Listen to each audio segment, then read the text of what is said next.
C'est un plaisir de vous retrouver sur Esaü TV, mesdames et messieurs. Bonsoir et bienvenue dans ce journal.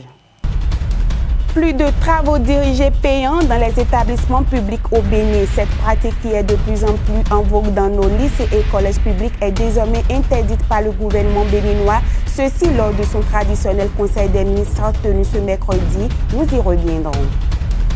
La communauté musulmane du Bénin célèbre demain, le vendredi 1er septembre, la fête d'Aïd el-Kébi, communément appelée la Tabaski, fête au cours de laquelle tout fidèle musulman doit sacrifier un mouton pour perpétrer l'acte du prophète Abraham. Esaü FC et l'USS Craquet ont réussi à se départager à l'ouverture du championnat béninois professionnel. Avec un score de 1-0 en faveur d'Esaü FC, ce match est tenu hier sur le stade René Plevenant d'Akpakpa. Papa. Oui, ma fille. Tu sais, je t'ai dit qu'après mon bac, je veux devenir journaliste reporter d'images, non? Papa, tu penses m'inscrire où? Esaü.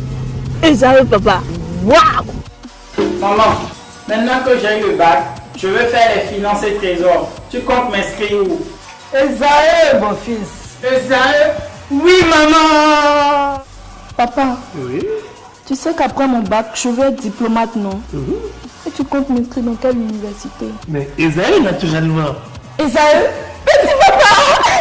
À Esaü, vous êtes bien formé dans les filières comme administration du travail et de la sécurité sociale, administration générale et territoriale, administration des impôts, gestion des marchés publics, planification et développement local, droit et sciences politiques, sciences économiques et de gestion. Esaü, c'est aussi sa télé numérique Esaü TV et son journal L'Informateur. Esaü, c'est à Bedjromédé, 3e rue après le carrefour 16 ampoules allant à Jericho. Numéro de téléphone 98 98 14 00 96 80 55 11 90 93 65 21.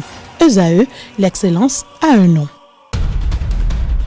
300 millions de francs CFA pour les centrales syndicales, 200 millions pour l'année 2017 et 100 millions pour une partie des arriérés de 2010. C'est ainsi qu'est répartie la subvention que l'État béninois leur accorde. Quelques syndicalistes se prononcent au micro de nos reporters. Le pouvoir du président Talon a décidé de nous donner 100 millions, une partie. Donc c'est ça, c'est à apprécier. Il faut apprécier cela parce que bon, ça montre que le concept de l'État est une continuité.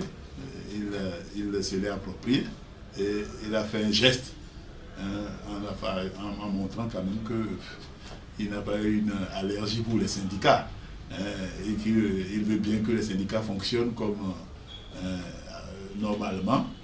Nous avons apprécié ça, c'est une bonne chose et nous devons, n'est-ce pas, féliciter le gouvernement, le président Talon, pour avoir donné ces 100 millions au titre de 2010 que le président Yahi ne nous a pas donné. Et nous souhaitons que les 100 autres millions de 2010, que sur le budget de 2019, parce que ça fera 2019, qu'on nous donne encore que le solde de 2010, qu'on puisse l'avoir en sur le budget de 2019.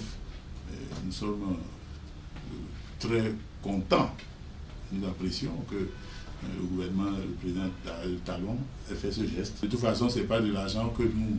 Il faut que les gens, parce que quand on l'a rendu public, les gens peuvent penser que oui, c'est de l'argent que les secrétaires généraux, n'est-ce pas, utilisent comme ils veulent. Non. Ici, cet argent est utilisé pour le fonctionnement des confédérations, des centrales, et aussi pour d'autres activités que nous menons. Il faut que le gouvernement sache que c'est bien ce qu'il a fait. Nous avons apprécié à sa juste valeur cette décision qui a consisté à nous remettre les 100 millions de 2010 et les 200 millions de 2017. C'est une bonne chose, mais ça s'arrête là. On n'a pas de deal avec le pouvoir. On n'aura pas de deal avec le pouvoir. Ça, vous pouvez rester tranquille. Notre deal, c'est avec les travailleurs et nous défendrons les travailleurs. Cette annonce de 300 millions subventionnés et accordés aux centrales, pour moi, n'est pas un enjeu. Il faut dire que c'est ce qui se faisait depuis les autres gouvernements qui ont précédé celui qui est là. Donc, tous les ans, les centrales syndicales ont droit à 300 millions de francs comme subvention pour gérer leur centrale. Donc, qu'on mêle ces sous-là accordés à la rentrée, je ne sais pas pourquoi on veut mêler ça à cela. Les centrales n'ont pas fait manifestation, les centrales n'ont pas protesté par rapport à ces sous. Donc, du coup, c'est à séparer de la rentrée ou bien des problèmes de l'école et de tout ce qu'il y a dans le secteur de l'éducation. Les TD payants sont interdits dans les écoles publiques sur toute l'étendue du territoire national. C'est l'une des décisions importantes issues du Conseil des ministres tenu hier mercredi. Noël Chadaré, secrétaire général de la COSI Bénin, revient sur cette décision. Je crois que l'intention est bonne, hein, parce que quand les travaux dirigés sont payants, c'est évident que tous les enfants ne peuvent pas participer. Et donc c'est pour éviter peut-être la discrimination entre les enfants dans le secteur public et qu'on le fasse de manière à ce que tout le monde puisse être concerné. Maintenant, est-ce que si c'est gratuit, les enseignants qui doivent donner, participer à cette idée, comment on va faire pour les payer? Parce que c'est pas des philanthropes. Il faut nécessairement penser à eux, pouvoir, n'est-ce pas, rétribuer le travail qu'ils font. Donc, dire que on supprime la paye, on empêche, on interdit de payer pour les TD dans le public, c'est bien, mais il faut trouver aussi un palliatif. C'est indispensable parce que nous connaissons l'importance des TD. C'est ça qui a fait que nous avons ces résultats. D'ailleurs, dans le privé, on ne transige pas là-dessus. Dans le privé, c'est automatique. Et donc, nous, on attend pratiquement dans le secteur public vers les 2 derniers mois pour dire les TD, 3 derniers mois. Mais dans le privé, ça commence plus tôt. Nous, on a nos enfants dans le privé. On sait comment ça se passe. Pratiquement dès le 2e mois, ou à la fin du 1er mois, déjà ça a commencé. Donc, il faut alors que l'État fasse de telle sorte que si ce n'est pas payant par les apprenants, qu'on budgétise le coût de cette aide-là, qu'on intègre ça dans le budget des établissements, des collèges, pour que tout le monde prenne part à cela et que les enseignants qui participent à cette aide, qui puissent aussi continuer d'avoir ce qu'ils ont quand les intéressés, les apprenants payaient eux-mêmes leur participation à cette aide. Donc c'est indispensable. La nature a horreur du vide. Et si jamais l'État ne prenait pas les dispositions, n'interférait pas dans l'organisation des TD et disait si on ne paye pas, et bon, si on ne paye pas, ça risque d'être une porte ouverte à toute chose et ça pourrait être préjudiciable au système parce qu'on connaît l'importance des TD, le rôle que ces TD jouent, n'est-ce pas, à jouer et continuera de jouer dans les résultats de nos écoles publiques.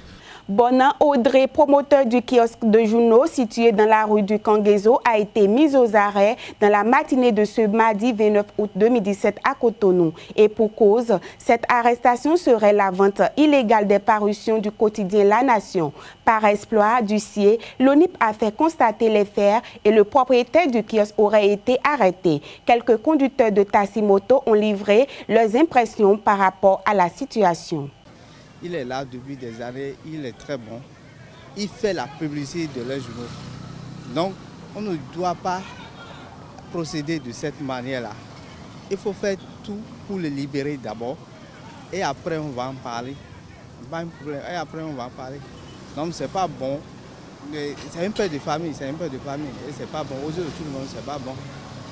Peut-être ce qu'on accuse maintenant, lui-même ne le sait même pas. Parce qu'il n'y a pas de degré qui confirme. Donc moi je ne suis pas d'accord. C'est une affaire, nous ne savons pas pourquoi il a été arrêté. Et effectivement, c'est lui qui fait que ici, lieu des journaux au Camarier, ça s'anime. C'est ici que toutes les grandes autorités viennent, prennent les journaux. C'est aussi qu'on prend, c'est aussi qu'on écoute les grandes informations. Donc, et ce que nous allons dire que de nous libérer Bonan pour que ici là ça commence son activité, pour que nous ayons les informations sûres, pour qu'il ne commence pas à vendre des journaux. Nous on ne sait pas pourquoi il a été arrêté, mais nous demandons, parce que nous ne sommes pas des juges, nous ne sommes pas la cause, mais nous disons tout le monde, nous disons à l'État ou bien sur la police de les libérer pour que comment dirais-je, l'activité et les informations coulent. Parce que nous ne pouvons pas rester dans un pays sans être informés. Vous voyez, donc il faut que nous ayons les subventions, c'est pas lui. C'est ici que c'est une grande caisse que même tous les autorités, ils ne connaissent pas que ce qu'est-ce qu'ils connaissaient ici qui vient acheter. Beaucoup de gens, ils sont venus maintenant, ils n'ont pas vu des journaux.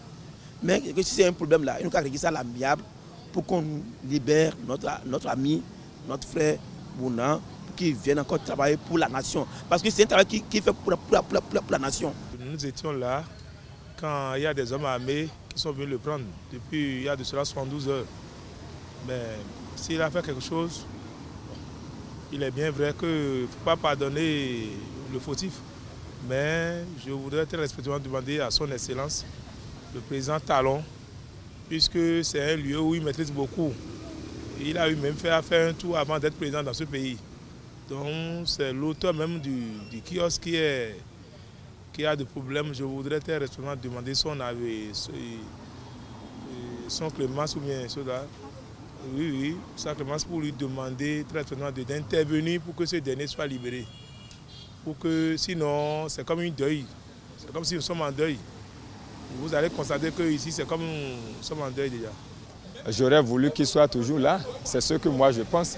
Puisque aujourd'hui, il n'est pas un homme politique, c'est un homme neutre. Bon, si on est dans un pays qui se dit de droit et que les gens sont en train de respecter une procédure, je ne suis pas là, je suis venu constater qu'il n'est pas là. Et tout ce que les gens m'auront à dire ne serait pas peut-être la version de la personne elle-même. Donc c'est mieux que ce qu'on pense là, que ça ne soit pas ça. Moi, je ne suis pas content parce que la manière dont il aborde les gens ici, ça me manque. Il a des fois, on n'a pas l'argent. La plupart de ceux qui lisent, on ne paye pas. C'est surtout les gens qui viennent d'ailleurs là, qui arrivent à payer. Bon, nous, on arrive à payer les titres phares qui nous intéressent, mais combien de fois on en achète? Donc, sa communication à notre endroit, je pense qu'il me manque moi déjà. Je pense qu'il doit venir incessamment et je prie même que le truc n'ait pas une dimension que certains croient.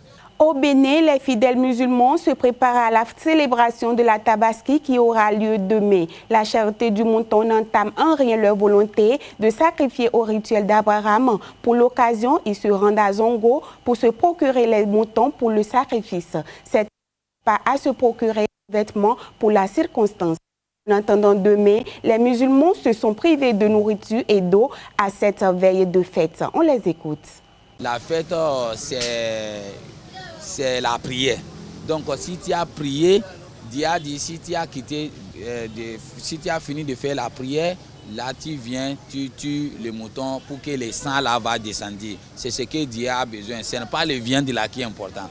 Donc si le sang là s'est descendu, c'est fini. Donc toi, tu as déjà eu la bénédiction de Dieu. Ce qu'il t'a commandé pour faire, c'est bon. Ceux qui n'ont pas eu l'argent pour faire, depuis le prophète Abraham a fait avec nous et le prophète Muhammad alayhi salatu wa salam lui-même, il a fait avec tout le monde entier. Ceux qui ont eu pour faire, ceux qui n'ont pas eu pour faire, il nous a déjà fait. Donc ce n'est pas bon, quelqu'un va aller prêter l'argent pour faire, ce n'est pas bon. Quand il y en a, il faut faire. Si tu n'as pas, ce n'est pas obligé pour toi. Il n'y a pas de préparation autre que c'est d'abord se préparer spirituellement. Parce que le jour qui précède la fête, c'est-à-dire en ce jour aujourd'hui que vous êtes là, le 9 de Zulhijjah, c'est le jour où tous ceux qui sont allés en pèlerinage sont au mont Arafat. Et nous qui n'avons pas cette chance d'être au mont Arafat et qui n'avons pas fait le pèlerinage, nous sommes tenus de jeûner en ce jour parce que le jeûne de ce jour, c'est très très bénéfique pour tout croyant musulman. D'abord, c'est une recommandation de notre prophète Mohammed sallallahu alayhi wa sallam qui a recommandé à ce que tous ceux qui ne sont pas au pèlerinage à Arafat doivent jeûner ce jour pour pouvoir avoir toute la récompense. Donc, c'est dit qu'aujourd'hui, tout musulman conscient de ça doit être en jeûne. Bon, mis à part ça, la préparation, c'est quoi? C'est de chercher son mouton. C'est tout. Il faut aller chercher le mouton et pour chercher le mouton, cela induit qu'il faut avoir de l'argent parce qu'il faut reconnaître que surtout en cette période où tout le monde crie dans le pays que rien ne va, on souhaite que le prix du mouton soit abordable parce qu'aujourd'hui, pour avoir un mouton au bas mot, un petit mouton, il faut avoir au moins 50 000. Donc tu vois que ce n'est pas petit pour le petit béninois.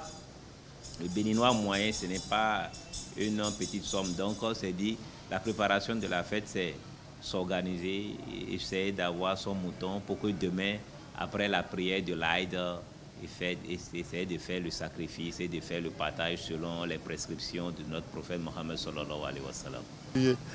Il y a les moutons sont beaucoup, mais les gens sont en train de dire l'argent, qu'il n'y a pas l'argent, mais quand même, on est en train de courir de gauche à droite, au moins comme c'est notre fête, le mouton qu'on tue, ça nous aide devant Dieu le jour de la résurrection.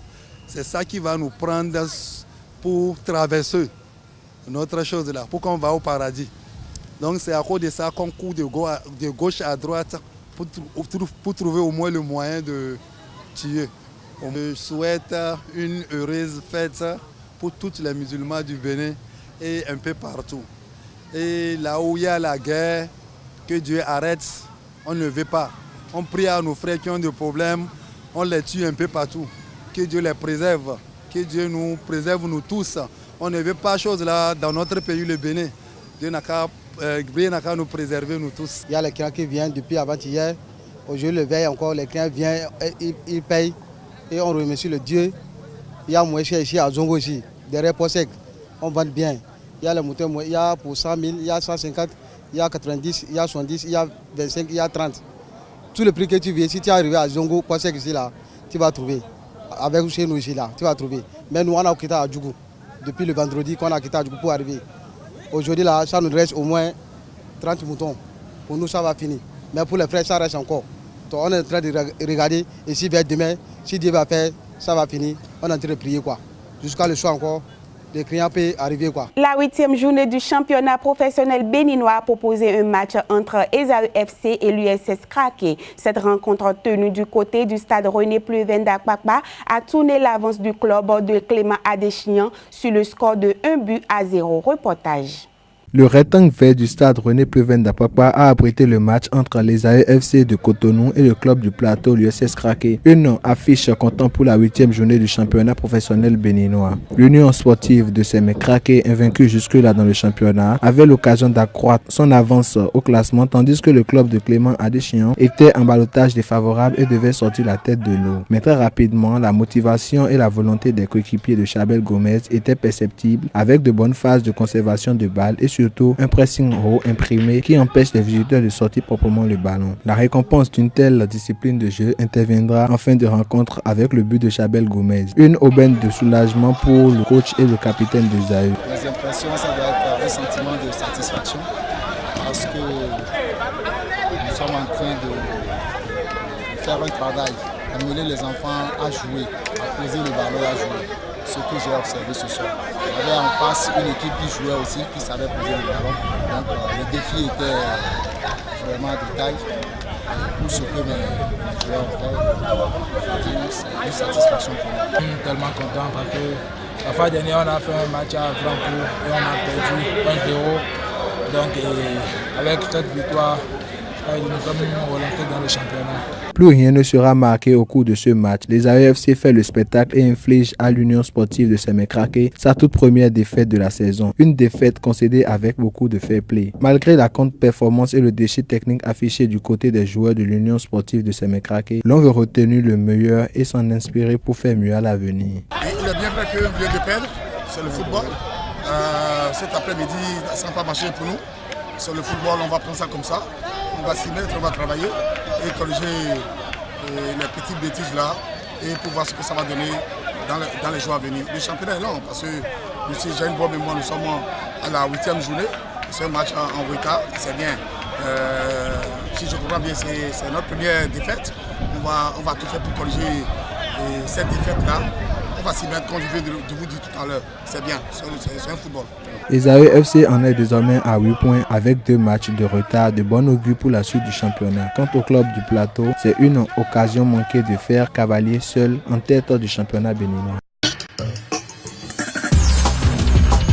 Action, humour, tout ceci est au rendez-vous dans ce nouveau film, La Cour de Bazar, la Cour de Bazar.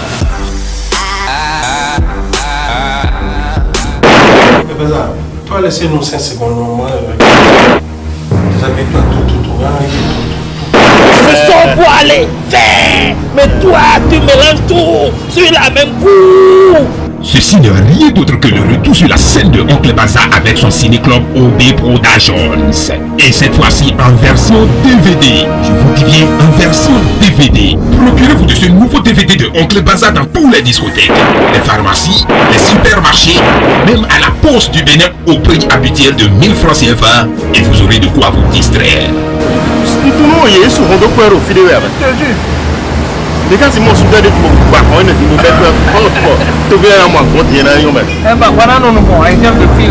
je suis pas braqueur.